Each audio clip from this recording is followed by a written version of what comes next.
So when Super 7 started hitting some stuff, like if you've watched my videos, you know I got a 2001 monkey, for lack of a better term.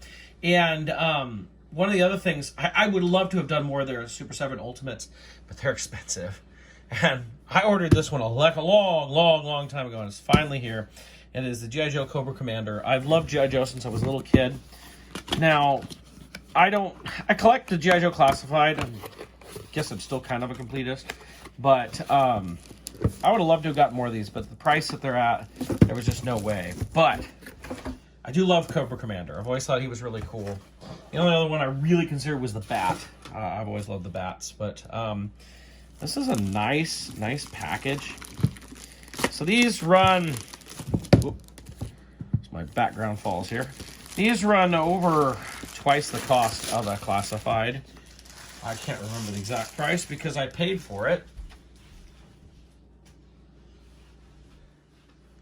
when I first pre-ordered it. This was something you had to pay for as you pre-order, which is why I don't order a lot of them, because it's like I had to pay for them immediately. I've thought about some of the Simpsons one. You can see it's kind of a shiny box. It's pretty nice. Looks like this is a slip cover or something. Yep, there we go. And there he is. There's Cobra Commander in there. So let's open him up. And looks, it's got his name down there. The back, we've got some stuff from the cartoon. I always loved the cartoon. That was one of my favorite things as a kid. The back of the slip cover has an embossed G.I. Joe there, and just kind of looks like some weathering on there. So this is pretty cool. Let's go ahead and open him up and check him out. When they say ultimate, they mean ultimate. Look at all these accessories we've got. So we've got an extra head. It doesn't have the white or light blue stripe on top.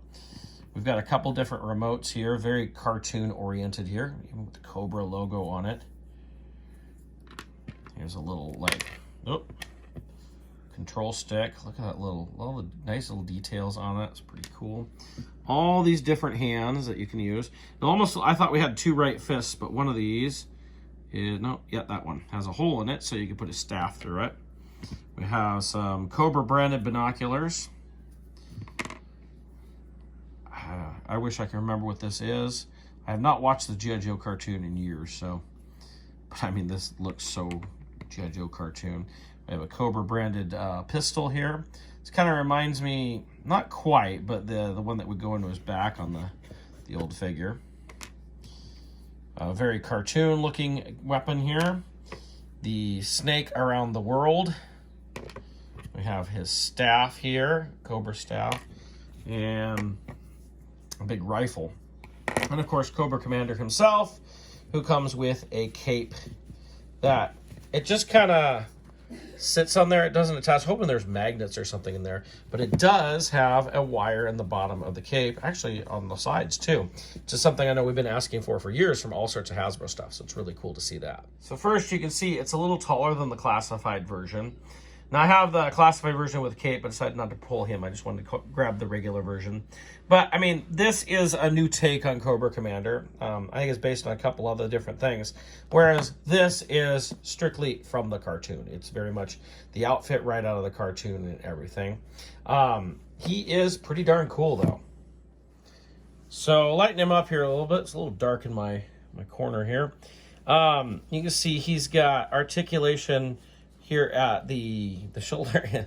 Think of the, was it swivel arm battle grip type of thing. We've got elbow articulation, wrist articulation. Of course, you can interchange the hands and everything. Same on both there. We've got a kind of ball jointed hip there. I think it has the drop hips. The knee, the ankle, you can see even the spats are right there in the ankle. It's pretty nice. Like I said, the cape just goes on. Pretty plain from the back.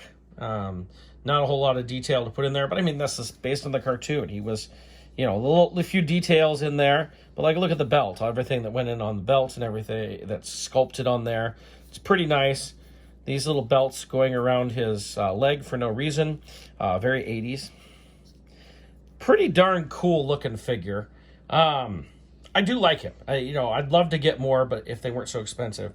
I like that, I don't think I've ever noticed this before, but his neck is silver here too. Not just his face mask, but his neck. And of course, we have the alternate head that we can put on. So let's see what that looks like here. So there we go with the alternate head on, which is, of course, is a little closer to the old action figure in some ways, because that didn't have the little stripe on it. So let's see if we can load him up with some accessories. The gun fits very well into his hand, and I've got the little remote control over here. I think we could probably change this out, like if we wanted to do this. I know this gun thing is significant, but so it fits very well in his hand. The fingers are a little rubbery, so they have a little bit of ply. Now, I have been trying to pull a hand off to change out a hand, and that is difficult. In fact, I just gave up, decided to go with whatever we got. So all in all, the binoculars here, it's kind of a really pliable rubber, so it hangs very well and everything. It's not going to just take a shape like we see with a lot of Hasbro stuff. Let's see, what about the rifle? Can he hold this? Oof. I don't know how he's going to hold that rifle. Okay. But, you know, if you want to play around with this, so we have a fist with a hole in it. So this is where you can put your staff for him to have in there like that. I'm sure if you really want to work at pulling those hands off, you know, you could have him holding the control and then with the little pointer finger here and, you know, doing things with that or whatever. Or you probably even use the trigger one here. Maybe this is for the rifle right here. But, I mean, this is a great figure. I love it. I think it's fantastic. I'm glad I got it. I don't know if I'll be buying too many more Super 7 Ultimates. I've only bought the 2. I came close to buying a Homer Simpson, but, you know, with the, like I said, at the price, I just can't see buying all of them. I mean, sure, it'd be a lot cheaper to buy all these G.I. Joe Ultimates than the Classified line, and they are better than the Classifieds, and they're more of the old cartoon that I enjoy. But I don't know. They're very expensive for what they are. I want to say they're between $50 and $60 each. I don't remember. And, you know, for the quality and everything that we got, at least with this Cobra Commander, it is reminiscent of some of those Japanese 6-inch like that you get from like Mafex and Bandai and things like that. I still think the Bandai stuff is a little bit better, but, you know, for the most part, it's pretty good. Now, I did have an issue with the Planet of the Apes one. Or not Planet of the Apes, sorry. I said Planet of the Apes before. 2001 Space Odyssey one that I got. In that, there was a piece of fur that fell off of it. It kind of broke off. And I've heard some other people had some quality issues with that. But so far, I haven't seen a lot with the G.I. Joe. Of course, these took a little bit longer to get out. I think these are awesome. I'm pretty impressed with them. And, you know, who knows? I may... Problem is that Super 7 put them for pre-order. You had to order them right then and there. They weren't going to stamp for order. Obviously, there's other places like Entertainment Earth and all that bought some, so you could still get them through there. We'll see. It's going to depend on what all is coming out. There's so much stuff coming out that I want to buy that I have to budget my money. And unfortunately, these are probably going to fall out of that, even though they are really, really cool. So this is a look at the Super 7 Ultimate Cobra Commander.